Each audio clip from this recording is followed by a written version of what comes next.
जी नाज़रीन, हमारे साथ आज जिला गुजरात की एक बड़ी मशहूर शख्सियत हैं तो चौधरी सरदार खान गुजर ऑफ लाला मूसा।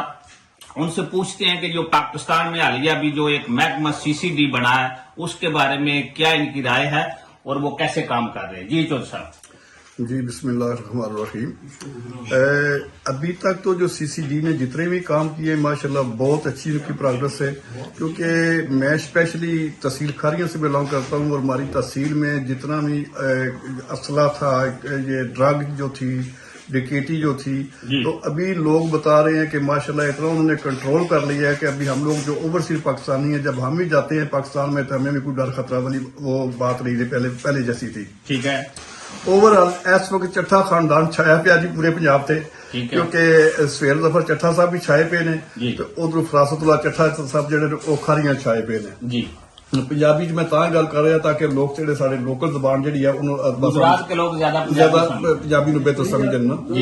इस वक्त जो ओवरऑल जो पंजाब का मरियम साहबा ने जिस तरह कंट्रोल किया क्राइम नू, जराइम नू, कब्जा माफिया नू, ड्रग नू, मैं समझना कि जितने भी ओवरसीज पाकिस्तानी हैं असं उन्होंने एप्रीशिएट करने हैं और असं ये दुआ करने हैं कि खुदा करे ये साडा मुल्क जो है जराइम ती पाक साफ होवे, असले ती पाक साफ होवे, ड्रग ती पाक साफ होवे, ताकि असं मजीद तरक्की कर सकें। समझे जो सब गुजरात क्योंकि कतलोघाट बहुत ज्यादा होती है, इस CCD दे बनने नाल कोई राम आया? सर साहब ये तो भी पता है, मेरा ख्याल है मैं इंग्लैंड बाहर बंदा सी जिन्हें पहले आवाज उठाई सी असले तो तुहाडे ही प्रोग्राम दे तुहानू याद होगा कि जी।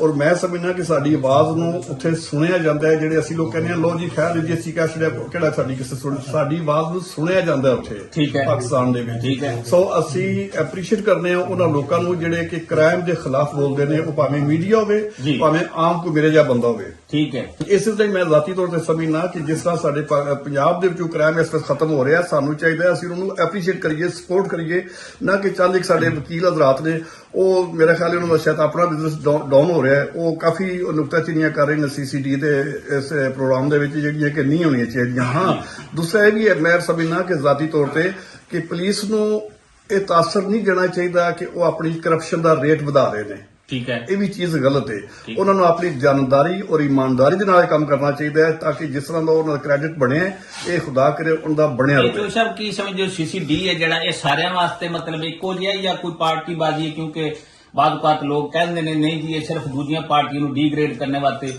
उन्होंने बंदे मार नहीं, इस वक्त ऐसा कोई तासर नहीं है भी। हाँ अगे जाके ना बन जाए तो मैं नहीं कह सकता। इस वक्त तक जो है वो बिल्कुल म्यार उत्ते जा रहे हैं, किसी किस्म की कोई नेगेटिविटी नहीं है और बड़ा अच्छा उनका प्रोग्राम जा रहा है। तो तुसी ओवरसीज होने के नाते तुसी इन्हें एप्रीशिएट कर सर जी, मैं ओवरसीज के नाते मैं ये गल आखना कि मैं पहले भी गल आखी सी जफर चट्ठा साहब नूं कि सानू तुसी मदू करो, बल्कि मैं असी प्रोग्राम इत्थे बनाने कि जेडे साडा कोई पुलिस का नौजवान शहीद हो जाता है या अपनी ड्यूटी के दौरान उहदा कोई हादसा पेश आ जाता है, असं जो ओवरसीज पाकिस्तानी हैं असं एक फंड रखने उन्होंने वास्ते, उन्होंने बच्चों वास्ते, ताकि असं उन्होंने बच्चों सपोर्ट कर सकीए।